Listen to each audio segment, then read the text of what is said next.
يا ربي يا نبي نديك جود علي يا قلبي ناديك رجع ندمان لك يا رحمن توب عليا. الحمد لله حق حمده أشهد أن لا إله إلا الله وحده لا شريك له شهادة تؤيد على ملكيته وحاكميته وجلالته وأشهد أن سيدنا ومولانا محمدا عبده ورسوله شهادة تدل على حق رسالته وهديه. اللهم صل وسلم وبارك على سيدنا ومولانا محمد أفضل الصلاة والتسليم وعلى آله وأصحابه ومن سلك مسلكه وجاهد في سبيله حتى يوم لقاء به. أما بعد فيا عباد الله أوصيكم ونفسي بتقوى الله وقد أوصانا الله تعالى مرارا في محكم تنزيله. أعوذ بالله من الشيطان الرجيم بسم الله الرحمن الرحيم يا أيها الذين آمنوا اتقوا الله وقولوا قولا سديدا يصلح لكم أعمالكم ويغفر لكم ذنوبكم ومن يطع الله ورسوله فقد فاز فوزا عظيما. وقال رسول الله صلوات الله وسلامه عليه وعلى آله من كان يومه خيرا من أمسه فهو رابح ومن كان يومه مثل أمسه فهو مغبون ومن كان يومه شرا من أمسه فهو ملعون. رواه الحاكم في المستدرك. صدق الله العظيم وبلغنا رسول الله النبي الحبيب الكريم ونحن على ذلك من الشاهدين. Hadirin jamaah Jumat yang dimuliakan Allah, Jumat hari ini merupakan Jumat terakhir di tahun 2023 dan Jumat yang akan datang merupakan Jumat pertama di tahun 2024. Berkaitan dengan akhir tahun, beberapa instansi baik instansi pemerintah ataupun instansi swasta mengadakan kegiatan refleksi, kegiatan evaluasi dan kegiatan renungan yang dibungkus dengan nama pengajian untuk mengukur capaian-capaian yang telah diraih selama tahun 2023 dan melihat kemungkinan raihan prestasi selanjutnya pada tahun yang akan datang. Sebagai muslim, ketika kita berbicara tentang refleksi, maka kita semua akan teringat dengan surat Al-Hasyr ayat ke-18. Allah Subhanahu wa taala berfirman di situ, Bismillahirrahmanirrahim. Ya ayyuhalladzina amanu taqullaha wal tanzur nafsum ma qaddamat lighadin wattaqullaha innallaha khabirum bima ta'malun.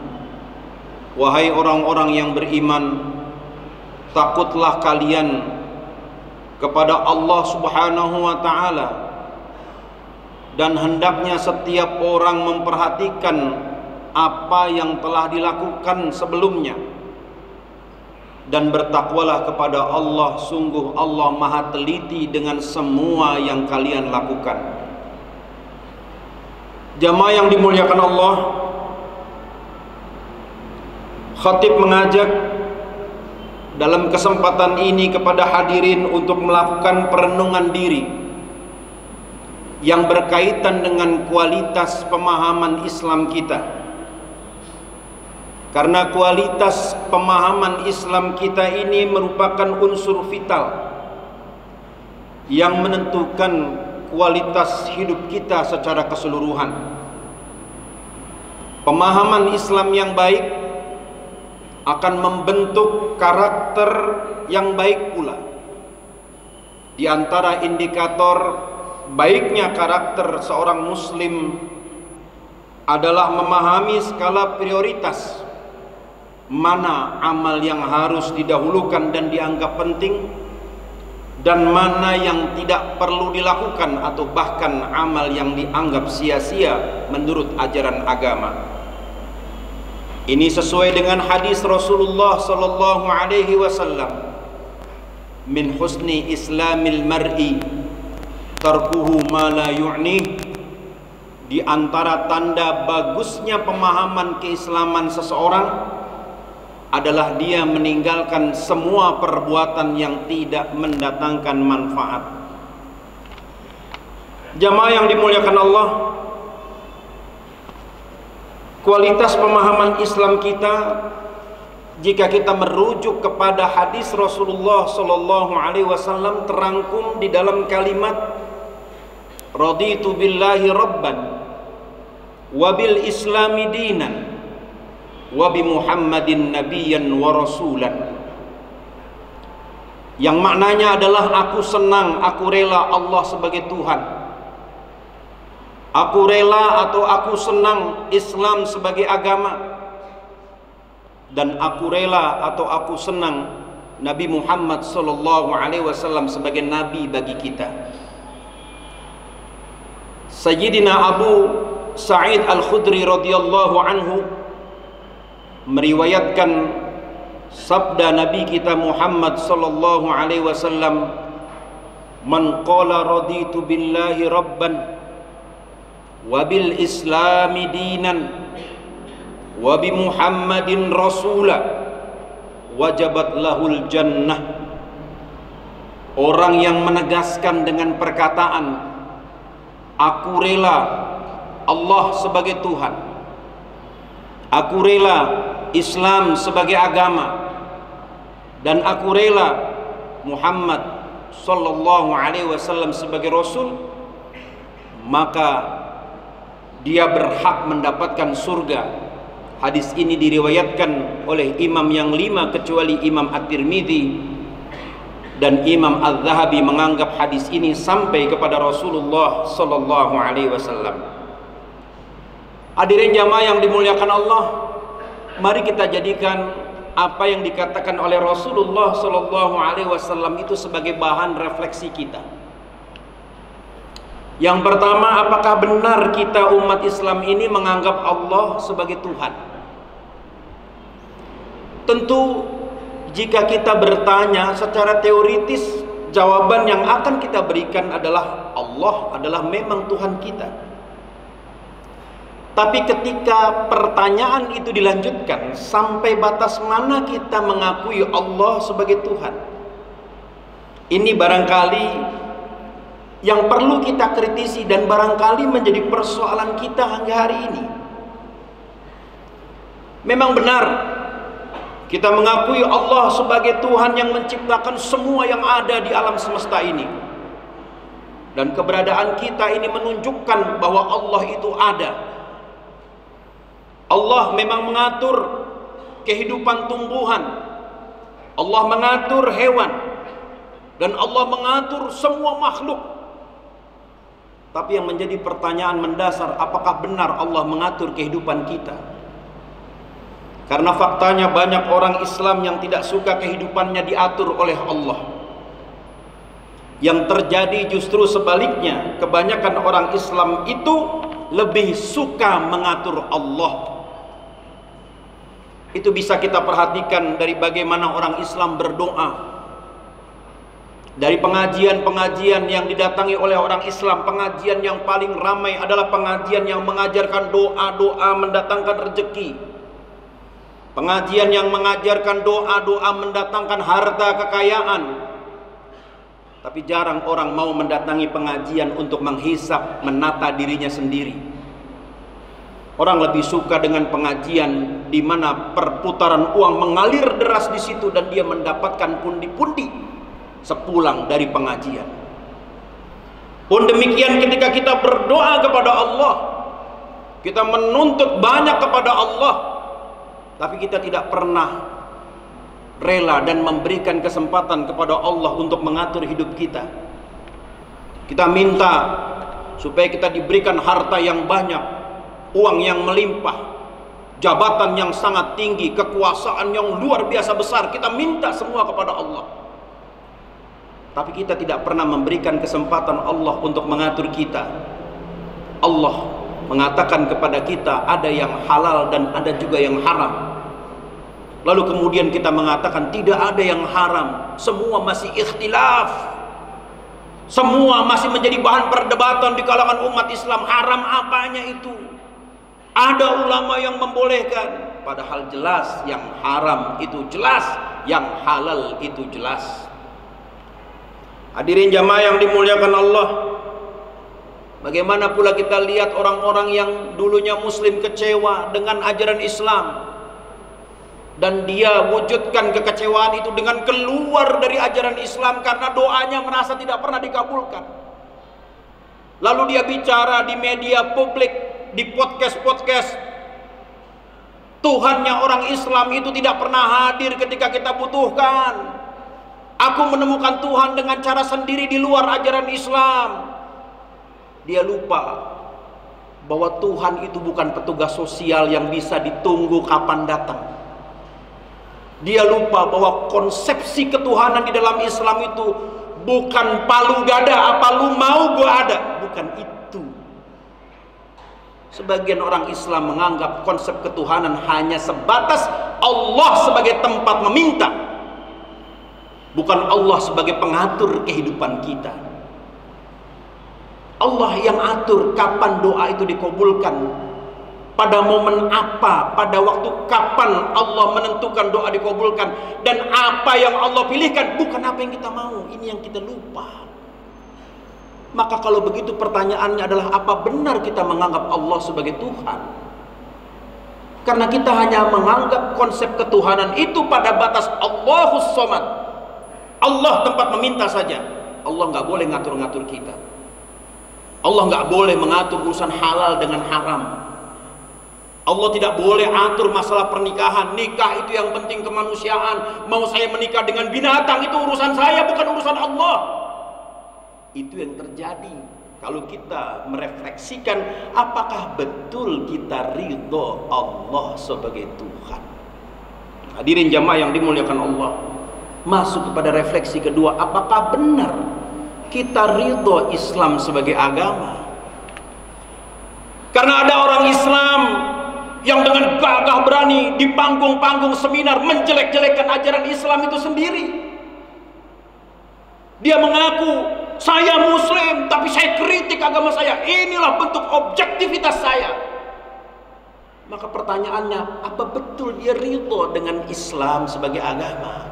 Atau jangan-jangan Islam yang dia tampilkan adalah Islam versi akalnya sendiri, bukan Islam yang dibawa oleh Nabi Muhammad SAW. Maka pertanyaan ketiga, apakah betul kita ini ridho Nabi Muhammad SAW sebagai Nabi kita? Fakta menunjukkan, media sosial memperlihatkan kepada kita ada seorang muslim yang menjadikan nama Nabi, kehidupan Nabi sebagai candaan, sebagai bahan lelucon. Dengan gagah berani dia merosting, nama Muhammad tidak ada istimewa-istimewanya itu, karena saya melihat nama Muhammad ada di dalam penjara, nama Muhammad ada di dalam lembaga permasyarakatan. Apa istimewanya Muhammad?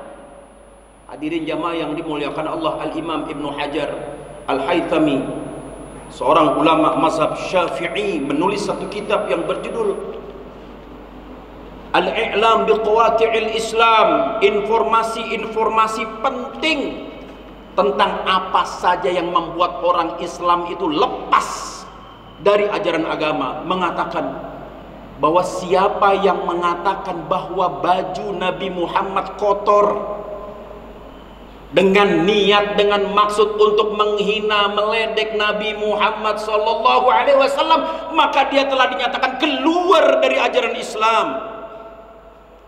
Ini tiba-tiba anak-anak muda yang merasa tidak puas dengan mata kuliah agama 2 SKS di kampusnya, yang tidak puas mendapatkan nilai B dari dosen agamanya, kemudian dengan lantang di dalam lelucon stand up komedi menjadikan nama Nabi Muhammad SAW sebagai bahan roastingan atau bahan lelucon. Maka yang menjadi pertanyaan, apa benar kita ridha Nabi Muhammad SAW sebagai Nabi? Hadirin jamaah yang dimuliakan Allah, khutbah ini memang keras. Barangkali ada di antara hadirin yang menganggap bahwa khotib menganut paham ekstrim dalam beragama. Tapi inilah agama. Agama bukan bicara tentang candu yang membuat akal kita mati, yang membuat nurani kita mati. Bukan itu agama. Islam datang untuk memperbaiki perilaku manusia. Islam datang untuk menjawab kebingungan manusia. Model petunjuk seperti apa yang bisa menjawab semua solusi permasalahan dari kehidupan kita? Itulah Islam. Kita tidak menggunakan konsepsi agama sebagaimana dikatakan oleh Joseph Stalin atau Karl Marx yang mengatakan agama adalah candu. Agama hanya berisikan mimpi-mimpi tentang masa depan. Bukan. Agama adalah hudan. Agama adalah hidayah. Maka refleksi itu bagaikan kita melakukan pijat refleksi. Tidak ada orang dipijat refleksi dia tertidur. Dia pasti kesakitan ketika dia direfleksi. Tapi sakit karena refleksi itu tujuannya adalah untuk menghilangkan penyakit atau menyembuhkan kita dari penyakit. Maka agama hadir.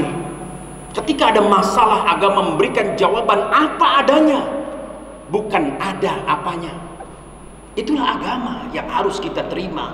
Raditu billahi rabban wa bil islami dinan wa bi Muhammadin nabiyyan. Kalau memang kita tidak terima dengan itu, maka Islam pun tidak pernah melarang orang untuk keluar dari ajaran agama Islam. Demikian pula halnya kalau Anda atau kita tidak suka dengan aturan di tempat kita bekerja, silahkan keluar dari tempat bekerja itu. Kalau kita tidak setuju dengan lembaga atau universitas tempat kita belajar dan kita tidak suka dengan aturan, silahkan keluar dari universitas itu.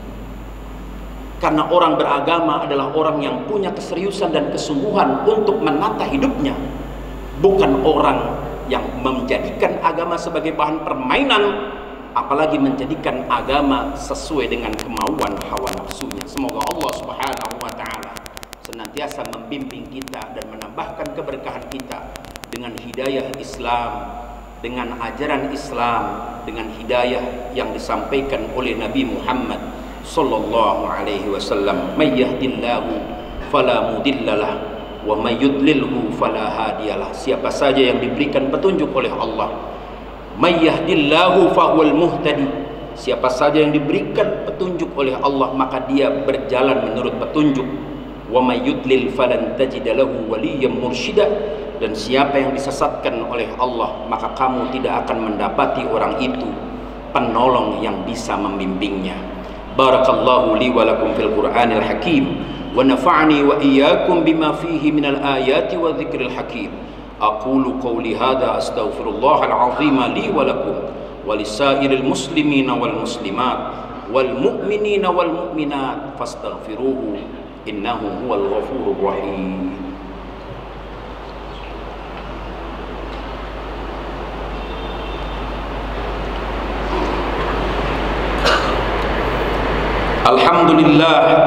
Alhamdulillahi rabbil alamin wal aqibatu lil muttaqin wal udwana illa 'alal zalimin.